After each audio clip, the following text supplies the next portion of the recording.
Good day students. आज हम वृद्धि और विकास के नियम के बारे में जानेंगे। जैसा कि हमने पहले की क्लासेस में बताया भी था कि वृद्धि जो है एक मात्रात्मक परिवर्तन होती है जो समय के साथ व्यक्ति में आता है। यह शारीरिक रूप से भी हो सकता है, जैसे कि ऊंचाई या लंबाई में परिवर्तन, वो वृद्धि कहलाता है। विकास, development is systematic and orderly change organism experience as they live and either gain और लॉस एबिलिटीज। विकास एक तरह का गुणात्मक परिवर्तन है जिसमें कोई भी अंग जो है विभिन्न अनुभव के द्वारा अपने पहले की चीज को खोता है और एक नई योग्यता को हासिल करता है, वो कहलाता है विकास। विकास के सामान्य सिद्धांत नियम कौन कौन से हैं? वृद्धि एवं विकास के सामान्य नियम। फर्स्ट, कंटिन्यूटी यानी निरंतरता, यानी कंटिन्यूअस प्रोसेस है। वृद्धि और विकास रुकते नहीं है, ये लगातार निरंतर चलते रहते हैं। सिक्वेंशियलिटी यानी इसमें एक निश्चित क्रम होता है, निश्चित क्रम में ही ये बढ़ते हैं, वृद्धि होती है, विकास होता है। जनरलिटी टू स्पेसिफिसिटी यानी ये सामान्य से विशिष्टता की ओर होते हैं। चौथा, इनमें आप व्यक्तिगत भिन्नता होती है। पांचवा, development proceed from the head downward. Development जो है वो दो तरह की दिशाओं में होता है, एक होता है मस्तिष्क का अधोमुखी क्रम और दूसरा होता है निकट दूर क्रम। इन दो क्रम में विकास होता है। और सातवां है development depends on maturation learning. विकास जो है वो अधिगम और परिपक्वता का परिणाम होता है। Development proceeds from the simple to more complex. Development जो है वो सामान्य से विशिष्ट की ओर, ज्यादा जटिल की ओर जाता है। Then growth is a personal matter. वृद्धि जो है वो एक व्यक्तिगत भिन्नता के साथ में निर्भर करती है। वृद्धि जो है अंदर से आती है। Growth has certain characteristics common as particular stages. Growth की कुछ विशेषताएं होती है जो हर अवस्था में पाई जाती है। Growth is gradual and orderly but uneven. Growth जो है वो धीरे धीरे एक निश्चित क्रम में बढ़ने वाली है, लेकिन इसकी गति जो है वो बिल्कुल अनइवन होती है, सामान्य गति नहीं होती है या एक ही गति से ही बढ़ती है। कभी किसी समय ग्रोथ ज्यादा होती है और किसी समय ग्रोथ कम होती है। अब हम इसको विस्तार से देखेंगे। वृद्धि और विकास में के नियम कौन कौन से हैं? पहला नियम जैसा मैंने बताया, निरंतरता। वृद्धि और विकास एक ऐसी अवस्था है, एक ऐसा चीज है जो निरंतर चलती रहती है, कभी भी रुकती नहीं। विकास हम जीवन पर्यंत डेथ तक विकास हमारे शरीर में होता रहता है, ये लगातार चलता रहता है और ये रुकता नहीं है। Growth and development is a continuous process from conception to death. जब से गर्भावस्था शुरू होती है, गर्भाधान से लेकर मृत्यु तक विकास और वृद्धि चलती रहती है, निरंतर चलती रहती है। In the early years of life, development consists of changes that lead the child to maturity, not only of body size and functioning, but also of behavior. जीवन के शुरुआती वर्षों में विकास में जो परिवर्तन होते हैं वो बच्चे को परिपक्वता की ओर तो ले जाते ही है, साथ में आकार में, शारीरिक आकार में परिवर्तन और उसकी कार्य करने की क्षमता और उसके व्यवहार में परिवर्तन भी परिलक्षित होने लग जाते हैं। और ये निरंतर प्रोसेस चलता रहता है।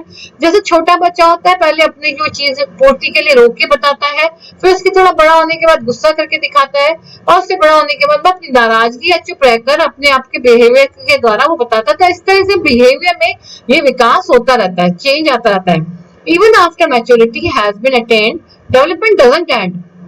यदि किसी अंग की परिपक्वता पूरी आ जाए तो भी विकास कभी रुकता नहीं है। जैसे हमारे शरीर का विकास है, जैसे शरीर में मैच्योरिटी पूरी आ गई, जितना लंबा होना था, जितना चौड़ा होना था, जितनी इसकी योग्यता होनी थी वो आ गई। लेकिन विकास ये होता है कि हम उस शरीर के माध्यम से क्या क्या सीख सकते हैं। जैसे हमने चलना सीखा, एक टांग से कूदना सीखा, उसके बाद में हमने जंप लगाना सीखा। ये डिफरेंस जो है वो उसके साथ साथ चलता रहता है, ये कभी भी रुकता नहीं है और विकास निरंतर चलने वाली प्रक्रिया होती है। Changes continue which lead to the period of life known as senses or old age. Change जो है वो लगातार चलने वाली प्रक्रिया है जो कि वृद्धावस्था तक भी खत्म नहीं होती है। Changes continue until death and the life cycle. जो ये चेंज होते हैं वो जिंदगी के अंतिम अवस्था तक, जीवन चक्र की अंतिम अवस्था जो कि मृत्यु होती है, तब तक चलता रहता है। तो वृद्धि विकास का पहला नियम आता है, वो होता है निरंतरता। एक लगातार चलने वाली, निरंतर चलने वाली प्रक्रिया है। वृद्धि और विकास जो है वो निरंतर चलने वाली प्रक्रिया है। दूसरा है विकास का नियम है, विकास विभिन्न अवस्थाओं में होता है, एक सीक्वेंस होती है। ऐसा नहीं होता है कि कोई भी चीज कैसे भी हो जाएगा, इसका एक सीक्वेंस होता है, एक निश्चित क्रम में होता है। विकास एक निश्चित क्रम में होता है। जैसे all children follow a development pattern with one stage leading to the next. एक स्टेज से दूसरे स्टेज में जाता है। जैसे बच्चे को यदि चलना सीखना है तो ऐसा नहीं होगा कि बैठना नहीं सीखेगा पहले चलना सीख जाएगा, नहीं, वो पहले अपनी गर्दन को संभालना सीखेगा, फिर वो घुटने के बल चलना सीखेगा, वो बैठना सीखेगा, उसके बाद में वो खड़ा होना सीखेगा, खड़ा होने के बाद थोड़े 4 कदम चलना सीखेगा, फिर परफेक्ट चलना सीखेगा, फिर वो एक लाइन के सिंगल लाइन के ऊपर चलना सीखेगा। तो इस तरीके से एक सीक्वेंस होता है, निश्चित क्रम होता है। ऐसा नहीं होगा कि बच्चा सेंटेंस पहले बोलने लग जाए और अक्षरों का ज्ञान उसको बाद में होगा। ठीक है, जैसे इन्फेंट जो होते हैं वो सर्कल पहले बनाएंगे और स्क्वायर जो है बाद में बनाएंगे। तीसरा नियम होता है विकास का, वो है जनरलिटी टू स्पेसिफिसिटी, मतलब सामान्य से विशिष्टता की ओर होता है। सामान्य से विशिष्टता की तरफ चलता है विकास, हमेशा सामान्य से विशिष्ट की ओर चलता है। आप किसी भी विशेषता, किसी भी विकास को देख लो तो आपको समझ में आएगा कि विकास हमेशा सामान्य से विशिष्ट की ओर चलता है। जैसे यदि एक कोई बच्चा है वो किसी बॉल को पकड़ना सीखेगा, पकड़ने के बाद उसको फेंकना सीखेगा, फेंकने के बाद उसको लक्ष्य पे फेंकना सीखेगा। ऐसे ही मूल्यों के विकास को हम ले जाता है तो सामान्य वो किसी ग्रिप को कर रहा है, उसके बाद वो पेंसिल पकड़ेगा और पेंसिल को एक सीधी लाइन में चलाना सीखेगा। तो सामान्य से विशिष्ट, वैसे ही बच्चा 2 पांव से चलना सीखेगा, फिर 1 पांव से चलना सीखेगा, फिर उसके बाद में सीधा चलना सीखेगा। ये सब चीजें एक सीक्वेंस होता है जो सामान्य से, ऐसा नहीं होगा कि पहले वो लंगड़ी टांग चलना सीख जाएगा उसके बाद वो नॉर्मल चलना सीखेगा, नहीं, ये हमेशा सामान्य चीजें वो पहले सीखेगा और विशिष्ट चीजें वो बाद में सीखेगा। For example, the foetus moves its whole body but incapable of making specific responses. जब बच्चा भ्रूणावस्था के माँ के पेट में होता है तो वो अपने बॉडी मूवमेंट्स जो है वो स्पेसिफिक ऐसा नहीं बनाता है कि हाथ से मार रहे कि पांव से, वो पूरी बॉडी को एक साथ में मूव करता है। उसके बाद में वो अपने आर्म्स को अलग से मूव करने लग जाता है, अपने पाँव को अलग से मूव करने लग जाता है। तो इस तरीके से सामान्य से विशिष्ट की ओर जाते हुए विकास का क्रम हमको दिखाई देगा। देन डिफरेंशियलिटी। डिफरेंशियलिटी का मतलब है कि विकास में व्यक्तिगत भिन्नता होती है। ऐसा नहीं होता है कि हर व्यक्ति का विकास एक निश्चित अवस्था में उतना ही होगा। जैसे एक बच्चा यदि 1 साल में चलना सीखता है तो हम ये नहीं कह सकते, हम जनरलाइज नहीं कर सकते हैं कि सारे बच्चे 1 साल में चलना सीख जाएंगे। कोई बच्चा 11 महीने में बोलना सीखता है तो हम ये नहीं कह सकते हैं कि कोई सारे बच्चे 11 महीने में बोलना सीख जाएंगे, क्योंकि ये व्यक्तिगत भिन्नता के ऊपर निर्भर करता है। कुछ बच्चे पहले चलना सीखते हैं, कुछ बच्चे पहले बोलना सीखते हैं, कुछ बच्चे दोनों चीजें जल्दी करने लग जाते हैं, कुछ बच्चे दोनों चीजें देर से करते हैं। लेकिन क्रम तो निश्चित रहेगा, लेकिन उसकी अटेंड करने की, जब जो चीज पाता है उसका विकास होता है, उसकी अवस्था जो है वो अलग अलग एज में होती है, अलग अलग समय में होती है। The tempo of development is not even, मतलब विकास का जो टेम्पो था ना, जो विकास होने की प्रक्रिया होती है वो एक निरंतर चल, ऐसा नहीं होती है कि हर समय एक समान गति से चलेगा, असमान गति होती है। Individual different the rate of growth and development, हर व्यक्ति जो है उसका वृद्धि और विकास का जो रेट है, दर है, कितनी तेजी से हो रहा है, कितना धीरे होता है, ये व्यक्तिगत भिन्नता उसमें पाई जाती है। जैसा boys and girls have different development rates, लड़के और लड़कियों में विकास की दर में समान अंतर देखा जा सकता है। लड़के जो है, लड़कियां जो है 13 इयर्स तक लड़कियां बड़ी जल्दी होती है, लड़के 16 इयर्स में बड़े ज्यादा दिखाई देते हैं। तो यानी पहले गर्ल्स की डेवलपमेंट एज फास्ट होती है, उसके बाद में बॉयज की ज्यादा होती है। Each part of the body has its own particular rate of growth. ऐसे ही हमारे शरीर के विभिन्न अंग जो होते हैं उनके विकास, उनकी वृद्धि की भी दर एक सीमित होती है और कभी किसी की तेज होती है, किसी कम होती है। Development doesn't occur at an even pace, यानी कभी भी समान दर से या समान गति से विकास नहीं होते हैं। There are periods of great intensity and equilibrium and there are periods of imbalance. हमारे शरीर में जब विभिन्न विकास हो रहे होते हैं तो उसमें कई अवस्थाएं आती है। एक अवस्था होती है जब बहुत तेजी से परिवर्तन होता है, एक अवस्था आती है जब परिवर्तन को बैलेंस कर रहा होता है, और एक अवस्था आती है जब इम्बैलेंस हो जाता है कि परिवर्तन होने से व्यक्ति की जो विकास होता है उसमें एक असंतुलन की स्थिति पैदा हो जाती है। Development achieves a plateau and this may occur at any level और बिटवीन लेवल्स। डेवलपमेंट जो है वो डिफरेंट प्लेट्यूज में, मतलब डिफरेंट भागों में डिवाइड किया जा सकता है। जैसे एक लेवल को क्रॉस करने के बाद भी दूसरे लेवल में प्रवेश करेगा। ऐसा नहीं होगा कि एक विकास जब तक पूरा नहीं होगा जब तक बच्चा दूसरा सीख लेगा। जैसे बच्चा चलना नहीं सीखे तो उसको साइकिल चलाना नहीं आएगा। मतलब पहले आपको एक चीज को लेना है, एक लेवल को अचीव करना है, देन आप दूसरे लेवल को क्रॉस कर सकते हैं। नेक्स्ट है development proceed from the head downward. विकास का जो है ना निश्चित क्रम होता है। दो तरह के विकास के क्रम पाए जाते हैं। एक होता है मस्तिष्क का अधोमुखी क्रम, सिफेलोकॉर्डल सीक्वेंस। मस्तक यानी सिर, अधो यानी उसके नीचे की तरफ, क्रम यानी क्रम में, एक उस सीक्वेंस में, यानी इस तरह की सीक्वेंस में बच्चे का सिर पहले कंट्रोल में आता है, देन उसका धड़ वाला पोर्शन कंट्रोल में आएगा, फिर उसके पांव। तो ये कहलाता है मस्तिष्क का अधोमुखी क्रम। सिर से पैर की तरफ इसमें क्रम रहता है विकास का। और दूसरा क्रम होता है प्रॉक्सिमोडिस्टल यानी निकट दूर क्रम। निकट दूर क्रम में क्या होता है, जो हमारी स्पाइनल कॉर्ड होती है उसके एक्सेस, जो सेंटर एक्सेस में होता है उसके आसपास जो अंग होंगे उस पे कंट्रोल पहले आएगा और उसके बाद के अंगों में कंट्रोल बाद में आएगा। जैसे हमारी सेंट्रल नर्वस सिस्टम कहाँ पर है, स्पाइनल कॉर्ड का है हमारे सेंटर में है, हार्ट के पास में। अब इसके आसपास पास में हमारे क्या होते हैं, हाथ होते हैं। तो बच्चे का कंट्रोल, इसमें विकास जो है बच्चे का पहले बाजुओं में होगा, उसके बाद कलाई में होगा और उसके बाद उंगलियों में होगा। तो ये इस तरह से दो क्रम पाए जाते हैं विकास के। पहला क्रम कहलाता है मस्तिष्क का अधोमुखी क्रम, दूसरा कहलाता है निकट दूर क्रम। अब हम फर्स्ट कर रहे हैं हेड डाउनवर्ड यानी मस्तिष्क का अधोमुखी, इसका दूसरा नाम सिफेलोकॉर्डल है। This principle describe the direction of growth and development. ये जो नियम है ये वृद्धि एवं विकास की दिशा को बताता है। The head region start growth at first. जो सिर का हिस्सा होता है उसकी वृद्धि पहले होती है, उसके बाद में ऑर्गन्स स्टार्ट डेवलप, दूसरे ऑर्गन डेवलप होने स्टार्ट होते हैं। The child gains control on the head first. बच्चे का नियंत्रण जो है पहले सिर के ऊपर आता है, फिर हाथों पे आता है, फिर पांव के ऊपर आता है। Infants develop control of the head and face movement at first 2 months.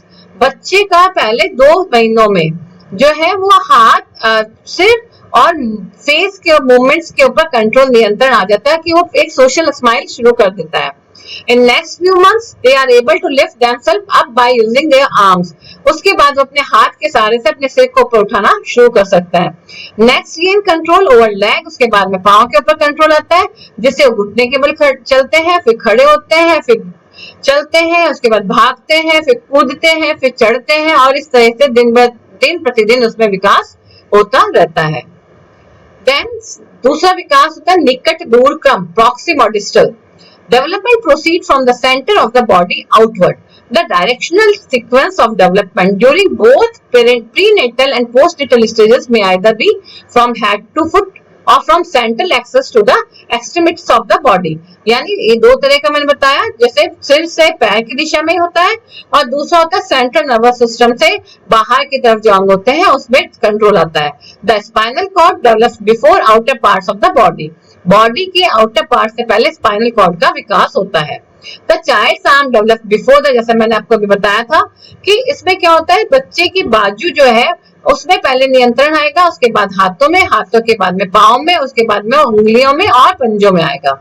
Fingers and toes muscle are the last to develop in physical development. शारीरिक विकास में हाथ की उंगलियां और पाँव के पंजे जो है उनका विकास सबसे लास्ट में होता है, उससे क्योंकि वो सेंट्रल नर्वस सिस्टम से बहुत ज्यादा दूरी पर होते हैं। तो जितना दूर होगा उतना कंट्रोल उसके ऊपर देर से आएगा, उसका विकास उतना देर से होगा। ये दो विकास बता रखे हैं फ्रॉम हेड टू फुट, जिसमें आपको दिख रहा है डायरेक्शन बना रखी है, सिर से पैर की दिशा में, सिर फिर धड़ फिर पांव। ये होता है सिफेलोकॉर्डल, मस्तिष्क का अधोमुखी क्रम। दूसरा है प्रॉक्सिमोडिस्टल यानी निकट दूर क्रम। यहाँ पे सेंटर में आपको देखिए जहाँ क्रॉस कर रहा है वो सेंट्रल नर्वस सिस्टम का पॉइंट है। इससे जो चीजें पास में है उनमें नियंत्रण पहले आएगा। तो आर्म पास में है और नीज पास में है तो उनमें पहले कंट्रोल आएगा, उसके बाद में हाथ कलाइयों में और उसके बाद उंगलियों में और पंजों में नियंत्रण आएगा। तो ये दो तरह की दिशा होती है। Then next, development depends on maturation and learning. विकास जो है वो अधिगम और परिपक्वता का परिणाम होता है। विकास खाली सीख कर भी नहीं किया जाता। अधिगम यानी सीखना, अधिगम के द्वारा भी विकास नहीं हो सकता, खाली परिपक्वता भी कुछ नहीं कर सकती। इन दोनों को जब तक कोऑर्डिनेशन नहीं होगा, इन दोनों का पूरा सहयोग नहीं होगा, तब तक विकास असंभव है। जैसे मान लीजिए मैच्योरेशन है, हमारी बॉडी पूरी मैच्योर हो गई है ना, पूरा जितना लंबा, जितना चौड़ा, कितना मोटा, जितना हमने होना था, जितना हमारी लंबाई चौड़ाई बढ़नी थी, उस तरह का ग्रोथ हमारे बॉडी की पूरी हो गई। ठीक है, अब उस ग्रोथ में, लेकिन मैं अब कोई ऐसी है, मैंने साइकिल चलाना सीखा ही नहीं, लर्निंग आई नहीं, लर्निंग नहीं आई तो डेवलपमेंट साइकिल चलाने वाला तो नहीं हो पाएगा। तो मैच्योरेशन है, लर्निंग नहीं हो रही है। खाली लर्निंग है, मान लो कोई छोटा बच्चा है और उसको मैं बोलूं कि भाई आप तो कार चलाना सीख जाओ क्योंकि मैं लर्निंग दे रही हूँ, तो लर्निंग तब तक नहीं आएगी जब तक कि मैच्योरेशन नहीं होगा। तो मैच्योरेशन और लर्निंग जो है वो दोनों बहुत ज्यादा विकास को प्रभावित करते हैं। Maturation refers to the sequential characteristics of biological growth and development. Maturation क्या होता है, किसी भी अंग का, किसी भी पार्ट का, बॉडी के हिस्से का, किसी उसका जो विकास और जो वृद्धि है, उसका जो उसकी विशेषताएं होती है, वो उसकी परिपक्वता कहलाती है, कि उसमें जितना अंग में जितनी परिपक्वता होनी चाहिए उतनी आ गई है, तो उसको माना जाएगा कि इनफ मैच्योर्ड है इस चीज को समझने के लिए। Then biological changes occur in sequential order and give children new abilities. एक तरीके परिणामों से जो परिवर्तन आते हैं उससे क्या होता है, बच्चे को नई योग्यताएं हासिल होती है। जैसे बच्चे का यदि माइंड पहले से डेवलप ज्यादा नहीं होता है, मैच्योर माइंड नहीं होता है, तो उसको इमोशनल लेवल पे लर्निंग मुश्किल होती है। उसको लगता है कोई बात मंगवानी है, या तो रो, या नीचे से को फोड़ना शुरू कर देता है, या अपने हाथ के सामान फेंकना शुरू कर देता है।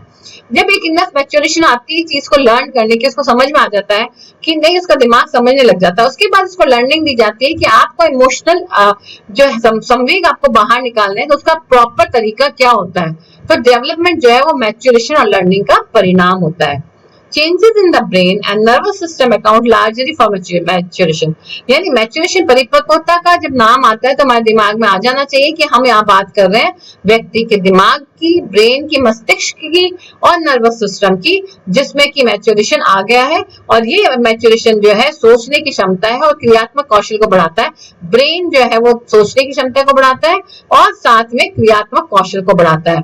तो जब तक ब्रेन और नर्वस सिस्टम में मैच्योरिटी नहीं होगी, बच्चे की सोचने की क्षमता और क्रियात्मक कौशल में कमी पाई जा सकती है। Children must mature to a certain point before they can progress to new skill. कोई भी नई स्किल सिखाने के लिए बहुत जरूरी है कि बच्चे को एक पर्टिकुलर लेवल की मैच्योरिटी या परिपक्वता हासिल होनी चाहिए। Then growth is a personal matter. Growth जो है वो एक व्यक्तिगत योग्यता है। आप इसको किसी से भी किसी मैनर में ये नहीं कह सकते हो कि ये बच्चा अच्छा है क्योंकि उसकी रेट अच्छी है, ये जल्दी चलना सीख गया, ये ठीक है, ये देर से चलना सीखा, ये पुअर है। नहीं, हम इसको नहीं कह सकते। ये जो होता है ग्रोथ जो है एक व्यक्ति की इंडिविजुअल व्यक्तिगत भिन्नता होती है, उसका अपना लेवल होता है, अपना पैटर्न होता है और उसी दर से वो अपनी ग्रोथ करता है। इसको हम ऐसे कभी नहीं सकते, हम उससे बहुत ज्यादा एक्सपेक्टेशंस नहीं रख सकते हैं कि उनका बच्चा देखो 10 साल का था, उसने इतनी चीजें कर ली, आप अभी तक कुछ नहीं कर पाए। नहीं, क्योंकि विकास और ग्रोथ, वृद्धि जो होते हैं वो अपना एक अलग लेवल को लेकर चलते हैं। ये था हमारा विकास के कुछ नियम। Next to be continued next class में।